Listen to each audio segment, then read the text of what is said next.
I want to go next to Ravi Malhotra.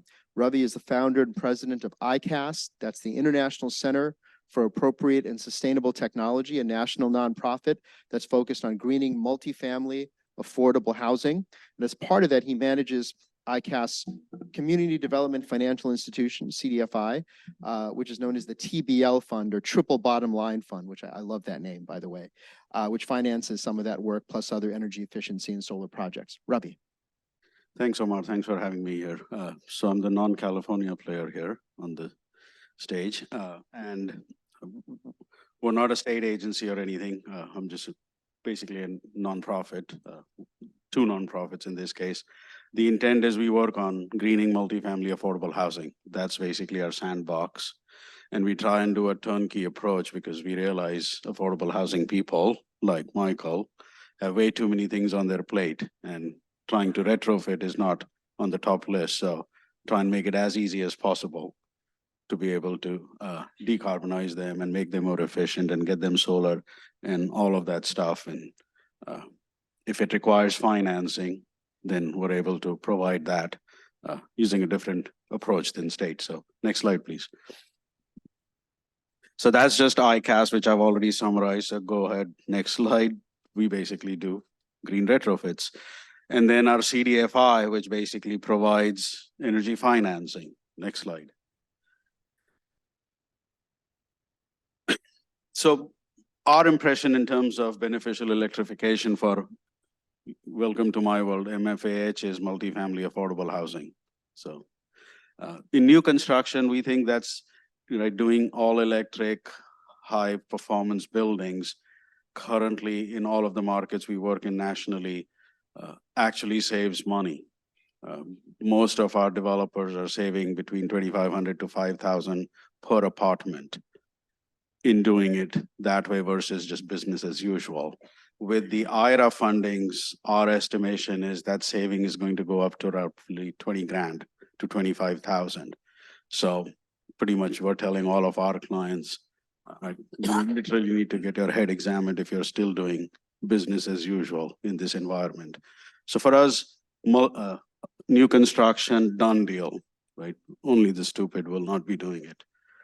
The retrofit is where, as Ram said, right? That's the 800-pound gorilla. How do you retrofit existing stock? And even within that, right, where it's oil, propane, resistance electric, that's a slam dunk because of the huge savings from those fuel sources. The problem child is gas, natural gas, where you don't save money if you basically just switch out an HVAC system, right, or a hot water system. There you have to have a holistic approach so that prices will come down. In some markets, like in the Northeast, right, we work Connecticut's weatherization program.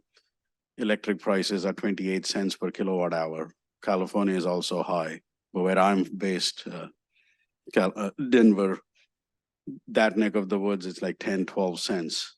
It might work out, but when it's 28 cents, electrification will have some very unhappy low-income clients, which we don't want. So you got to be extremely careful on how you're going to do that, right? And they're helping putting a whole program together, a whole project together, including solar, is what's going to basically move the needle. And so we have to be aware of that. Okay, next slide.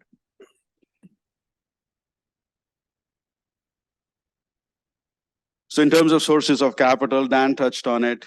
There's plenty of money coming from bipartisan infrastructure law, IRA. You touched on the Greenhouse Gas Reduction Fund. DOE has a revolving loan fund. There's the electrification rebate program, $9 billion, I think that Karen's touched on yesterday. HUD has a GRRP, but really the big ticket item, right? As you heard from Dan, 20 billion in the GRRP, 7 billion from the Solar for All, chump change. The estimation for the ITC is 550 billion in terms of where that can go. So huge amounts of money. Weatherization was 3.2 billion. It's a lot of money, but by no means going to be enough. The sources of private and public capital is where, right, as you heard from Dan too, That's where the trillions lie that have to be captured and brought into play. There's utility rebates, et cetera. For us, the trick has always been, how do we basically braid all of this funding to make it into a package deal for our customers, right? How do we bring all of that private capital in and the public capital? And the way we see it is, all of these IRA funds, et cetera, they are useful for us to scale so that we bring the cost down. When we enter a market, I'll give an example of a heat pump. When we enter a new market, Utah, the first heat pump installs in an apartment, 10 grand, 12 grand, 14 grand. Today, after thousands of installs, I'm paying 6 grand for an install, right? That's volume efficiency. And so we're hoping all of this money is going to bring costs down through volume efficiency, our ability to increase the workforce and get all of that going. And then also attract private capital once they see that this ball is moving. Next slide.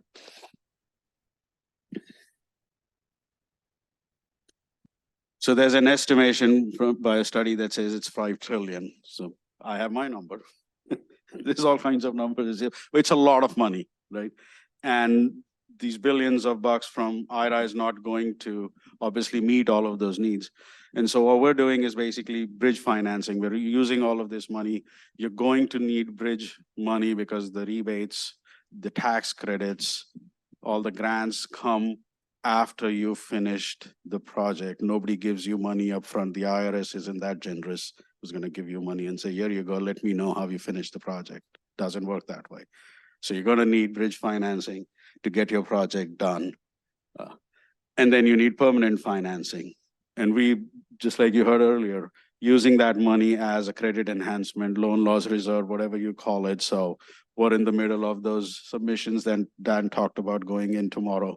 Our goal is take that money, park it as a loan loss reserve, right? And use, if I get 10 million bucks, in my mind, at a 5% loan loss reserve, that's 200 million bucks I can raise that I can use.